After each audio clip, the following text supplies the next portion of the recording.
All right, welcome to the Comic Book Shop of Doom here on AwesomeStreaming.com. Now, this was put out about 3 days ago, but I haven't had time to do updates.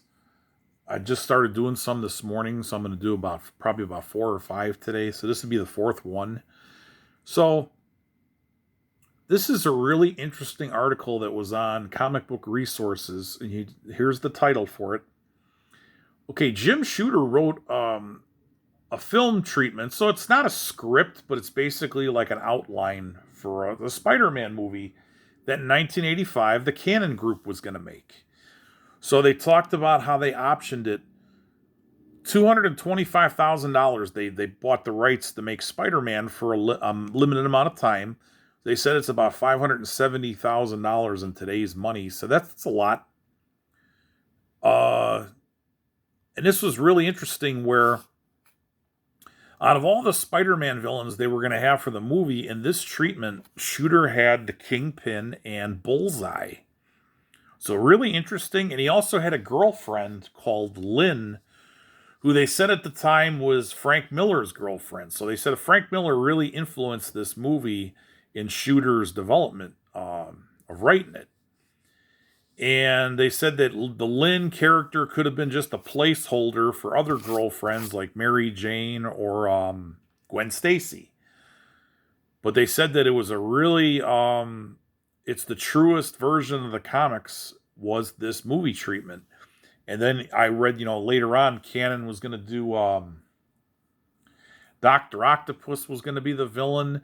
And they were going to create a new villain who was like making monsters or something like that. So there's been all kinds of different versions of the Cannon script or scripts, but this was really interesting to read this. So it's on Comic Book Resources. What happened if, and I always wanted to see that Spider-Man movie in the 80s because I would have been about 10, 11 years old. And they would have remade it anyway in 2002 because the special effects weren't there anyway. So I was a part of a Facebook group where a lot of guys crapped on that movie, from Cannon. And I'm like, you know what? They would have remade it anyway. Because they didn't have the special effects. They would have actually had to have a guy swinging around on a rope. They didn't have CGI back then. It was really limited. So, all the flips and flams and, flippity flop stuff of Spider-Man flying around on the webs, they couldn't have did an intricate version of that. They would have just had him, swinging down and grabbing a guy off a building or something like that. They didn't have the CGI. So they would have eventually remade it anyway. So we would have had an extra Spider-Man movie, and the other ones, they did the 70s series were released overseas. They edited them into a movie.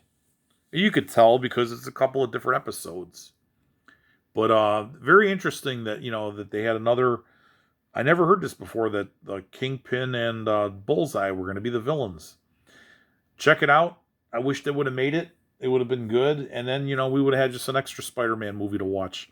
Everybody have a good day.